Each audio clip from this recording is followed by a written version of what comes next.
Sir, तुम्ही आज राज्यपालांची भेट घेतली, काय विषय होता, काय महत्त्वाची चर्चा झाली? देखिए, जो कश्मीर में पुलवामा में जो हुआ उसका खुल करके तमाम देश के लोगों ने, हर जात धर्म के लोगों ने खुल करके उसकी निंदा की। और ये सब ने, ख़ास तौर से मुसलमान, ये चिल्ला चिल्ला कर कह रहा है भारतवर्ष का मुसलमान की सरकार के साथ हम हैं, सरकार कड़े से कड़ा एक्शन लेना चाहिए आतंकवाद के खिलाफ।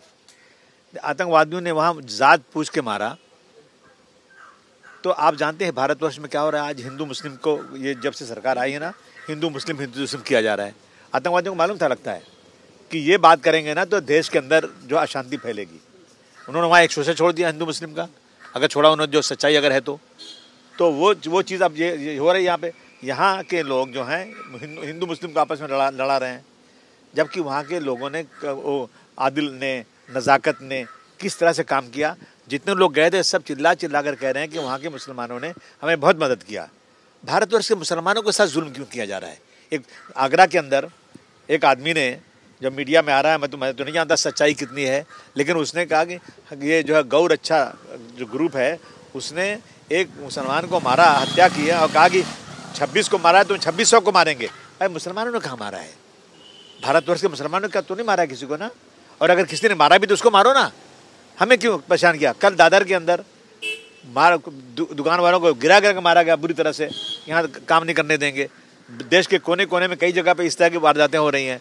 और बड़ी बात तो यह है कि एक चुना हुआ एमएलए, जब एमएलए बनते हैं तो शपथ लेते हैं संविधान की, फिर मिनिस्टर बने शपथ लिया, फिर संविधान की शपथ लेने वाले जो है अपना नीतीश राणे बोल रहे हैं जाकर के रत्नागिरी में कि अब आप लोग कोई सामान खरीदने जाना तो पहले हनुमान चालीसा पढ़ाना, उसके बाद सामान खरीदना। मतलब वहाँ भी हिंदू मुस्लिम, और सरकार कुछ नहीं दे। मैं प्रधानमंत्री जी से आपके माध्यम से कहना चाहता हूँ, मैं इस देश के होम मिनिस्टर साहब से, मैं आरएसएस के चीफ मोहन भागवत साहब से कहना चाहता हूँ, मुंबई के, महाराष्ट्र के चीफ मिनिस्टर से कहना चाहता हूँ कि आप खुल के कहिए जो हुआ वहाँ पर नज़ाकत ने, आदिल ने क्या किया, यहाँ के मुसलमानों ने कैसा स्टेटमेंट दिया। एक बार आप कहिए कि भारतवर्ष के मुसलमानों के साथ इस मसले में कोई भी जाति नहीं होना चाहिए। अगर ये एक बार कहेंगे तो कम से कम शांति होगी, लेकिन कोई नहीं बोल रहा है। इस सब वोटों की जो पोलराइजेशन में लगे हुए हैं। हमने अब देखा कि हम क्या कर सकते हैं, तो हमने आगे गवर्नर को दिया है, मेमोरेंडम दिया है, और उनसे कहा कि एक आप जो है एक तुरंत नोट बनाइए और मुख्यमंत्री से बात करिए कि ये चीज़ें ख़त्म होना चाहिए। इसीलिए कल हमने एक धरना भी रखा हुआ है इसी के बाद आज़ाद मैदान में। विजय वडेट्टीवार द्वारा एक स्टेटमेंट दिया गया है, वो भी कह रहे हैं कि जिस तरीके की हिंदू मुस्लिम इसमें पूरी राजनीति लाई जा रही है, लग रहा है बीजेपी का प्लान है। आपको वैसे कुछ लगता है? नहीं, आप देखिए ना, अभी एक जितनी भी चीज़ें हो रही हैं देश के अंदर, जो एक ट्रेन के अंदर, यहाँ भी तो कर रहे हैं, ट्रेन के अंदर पुलिस वाला हिंदू मुस्लिम करके उसको मार रहा है।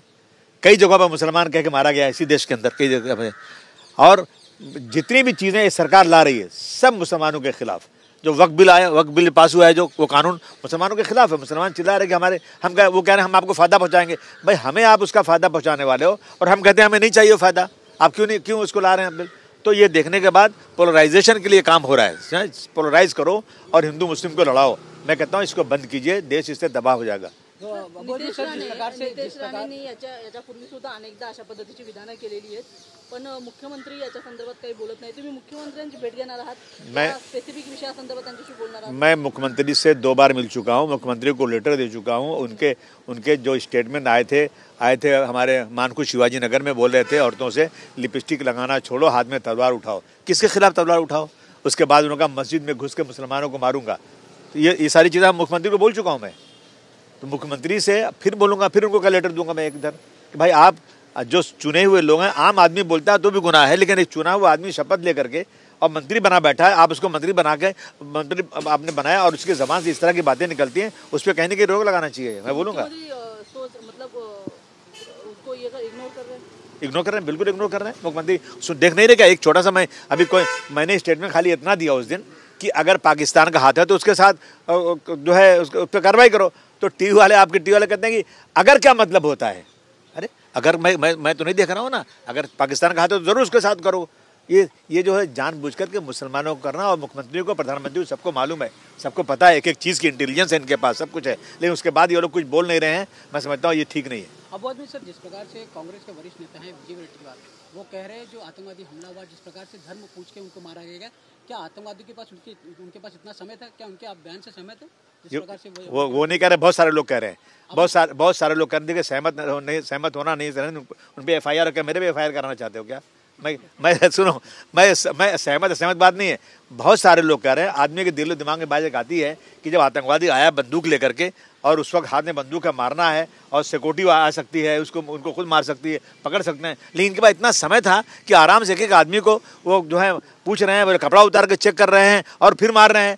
तो ये लोग कहते हैं कि भाई ऐसा कैसे हो गया? हुआ होगा, मुझे नहीं मालूम भाई, मेरे पे FIR नहीं करना है। सर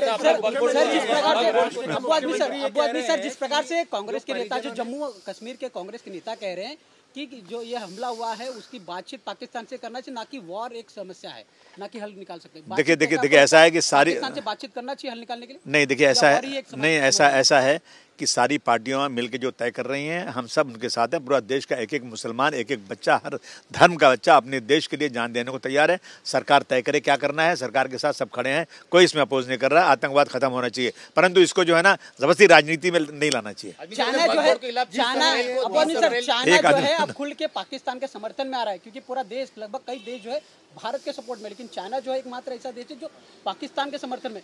क्या आपको लगता है सरकार जो है चाइना जो प्रोजेक्ट देश में बिक रहा उसको बैन करना चाहिए, जिस प्रकार से रवैया चाइना ने अपनाया है इस आतंकवादी हमले? नहीं, अगर हमारे देश में आतंकवाद बढ़ेगा और कोई भी मुल्क उस आतंकवाद का हम कोई एक्शन लेने जाएंगे और कोई मुल्क जो हमारे खिलाफ होगा तो जरूर से बैन लगना चाहिए। आलमी जी, वक्फ बोर्ड के खिलाफ आपने 30 अप्रैल को आह्वान किया है कि 9 बजे से लेकर 9:15 तक, क्या आह्वान करना चाहेंगे लोगों से, वो बताइए। बिल्कुल, मैं सबसे कहना चाहता हूँ, देखिए वक्फ बोर्ड का मामला जो है, हम तमाम लोग जो हैं उसके खिलाफ हैं। हमारी ज़मीनें हड़पने का किस्सा है, ये ज़मीनें कोई सरकार की दी हुई नहीं है। अगर वक्फ बोर्ड में कोई कमी थी तो उसको बुला कर उसको सलटाना चाहिए, न कि एक नया कानून बना करके मुसलमानों की ज़मीन हड़पना। मैं खुलेआम कहता हूँ कि 2014 के बाद सरकार ने जितनी भी मुसलमानों की चीज़ें लाई हैं ना, वो मुसलमानों के फेवर में कोई चीज़ लाया ही नहीं आज तक है। क्या एक भी इस सरकार ने एक भी मुस्लिम मिनिस्टर बनाया? क्या एक भी मुस्लिम को टिकट दिया? क्या एक भी मुस्लिम MP बनाया? तो वो सरकार मुसलमानों के लिए क्यों हत्या कर रही है? तो मैं समझता हूँ कि जो है हमारा जो एक है कि 30 अप्रैल को 9 बजे से 9:15 बजे तक अपने गुस्से को, अपनी बात को सरकार तक पहुँचाने के लिए लाइट गुल किया जाए, अंधेरा किया जाए। मैं सबसे निवेदन करूंगा पूरे देश में, मैं सिर्फ मुसलमानों से नहीं, उन तमाम लोगों से कहूंगा जो लोग इस देश में अपनी एकता चाहते हैं, भाईचारगी चाहते हैं, वो सब हमारे इस मिशन में शामिल हों और रात को 9 से 9:15 तक अपने घर में लाइट, अपने ऑफिस में लाइट बंद रखें। सर, पाकिस्तान के स्टेट शाहिद अफरीदी द्वारा बयान दिया गया, उन्होंने कहा कि जो पूरी हिंसा होती है, आतंकवाद होता है, वो भारत खुद करता है, फिर बाद में ब्लेम हमारे ऊपर डालता है। भाई देखो, पाकिस्तान हमारे खिलाफ बोलेगा ना, कौन सी नई बात है? पाकिस्तान जो उनको बोलने तो जो बोलना है, हमें क्या मतलब क्या लेना है, लेकिन हमारे पास अगर प्रूफ है तो हमको उस पर हमला करना चाहिए। लेकिन पाकिस्तान के नेता जो खुलेआम धमकी दे रहे सर, अगर पानी बंद किया तो खून की नदियां बहा देंगे। अरे भाई, तो हम तो तैयार है ना, उनको बहाएं, कितना खून नहीं, हमारे पास बहुत खून है। हमारे पास खून कम है क्या? उनके पास जितना खून से कई गुना ज्यादा खून हमारे पास है। काश्मीरमध्ये झालेल्या हल्ल्याच्या नंतर अनेक कलाकार असतील आणि अनेक राजकीय नेते असतील, यांनी पुन्हा एकदा काश्मीरमध्ये पर्यटन वाढवण्यासंदर्भातली भूमिका मांडलेली आहे। तुमचं काही नियोजन आहे? बिल्कुल पाकिस्तान अब जो है ना, इन आतंकवादियों, ये आतंकवादी चाहते हैं कि जो कश्मीर में हमारे भाई हैं वहाँ पे टूरिस्ट ना आए, उनका धंधा नहीं बढ़े, हमारा जो है कश्मीर को बर्बाद कर दिया जाए, देश को बर्बाद किया जाए। मैं कहूँगा कि बिल्कुल इनसे डरे मत, सब जाएं वहाँ पर, सबको जाना चाहिए। टूरिस्ट का मैं भी जाऊँगा, मैं भी टाइम निकाल के जाऊँगा, सब टूरिस्ट को वहाँ जाना चाहिए, उसको कोई डरना नहीं चाहिए। एक तरफ धर्म की राजनीति चल रही है पक्षों द्वारा, लेकिन कहीं ना कहीं मुख्यमंत्री जो महाराष्ट्र के, वो कह रहे हैं कि उन परिजनों के जाते मिले जिन्होंने वो फेस किया है, और वो कह रहे हैं कि इस तरीके से हमला किया गया, धर्म पूछा गया और हिंदू पूछ के मारा गया, ऐसा मुख्यमंत्री कह रहे हैं। हाँ, तो मैं तो कह रहा हूँ ना, तो हम तो कह रहे हैं अगर धर्म पूछ के मारा गया तो सिर्फ इसलिए मारा गया कि उनको मालूम है एक तरफ हम 27 लोगों को मारेंगे और एक तरफ 140 करोड़ में हिंदू मुसलमानों के बीच में धड़ा पैदा कर देंगे धर्म का नाम लेकर के, और वही हो रहा है। सर, सामना में मुखपत्र सामना में एक बार फिर जिस प्रकार से हमने देखा आतंकवादी हमला हुआ, उसके बाद पाकिस्तान जो रहवासी यहाँ पे रह रहे हैं उसका आंकड़ा सामने आया। संजय राउत कहें या शिवसेना ने उन्हें सवाल उठाया कि आखिरकार इतने पाकिस्तानी नागरिक आए कहाँ से, कहीं ना कहीं लॉ ऑर्डर को लेकर सवाल उठाया। क्या आश्चर्य है जिस प्रकार से आंकड़ा सामने आया? 5,000 लगभग पाकिस्तानी यहाँ रह रहे हैं। देखिए पाकिस्तान हिंदुस्तान से आना जाना शुरू है। हमारे पास जो है उनकी एम्बेसी है, उनके वहाँ हमारी एम्बेसी, उनकी यहाँ एम्बेसी है, वहाँ से वीज़ा इशू होता है, लोग आते हैं यहाँ पे, जाते हैं। 1947 में हम सब एक ही थे, किसी का भाई वहाँ चला गया, किसी का माँ यहाँ रहती है, कोई बेटा वहाँ रहता है, कोई यहाँ रहता है, आते जाते हैं, आम पब्लिक में है। लेकिन अब जब ये चीज़ हुई है तो सबको चेक करके वापस भेजना चाहिए। लेकिन देखिए ऐसा है ना कि बॉर्डर बहुत बड़ा है और जो है नेपाल के बॉर्डर से कोई रोक नहीं पा रहा है।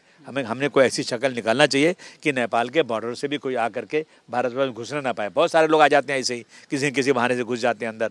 इसको रोकना कितना मुश्किल है मैं समझता हूँ। इसको इस पर बहुत बहस हो चुकी है। बॉर्डर बहुत लंबा है और उसके बाद जो सिक्योरिटी रहती है वहाँ पर, ये जो है अपना बांग्लादेश के लोग कैसे आ जाते हैं, सिक्योरिटी को पैसा खिलाते हैं, अंदर घुस के आ जाते हैं।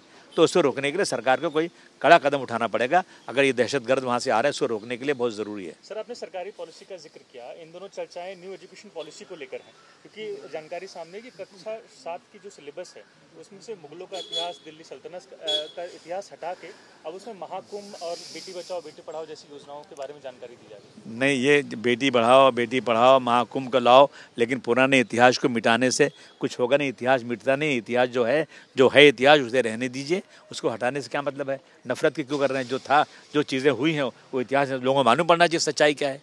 सरकार कहती है कि राष्ट्रीयकरण हो रहा है। अभी सरकार जो है ना सब ऐसी चीज़ें कर रही है, तो झूठ गलत है ना। ये तो हिस्ट्री कैसे मिट सकती है? हिस्ट्री तो लिखी हुई है।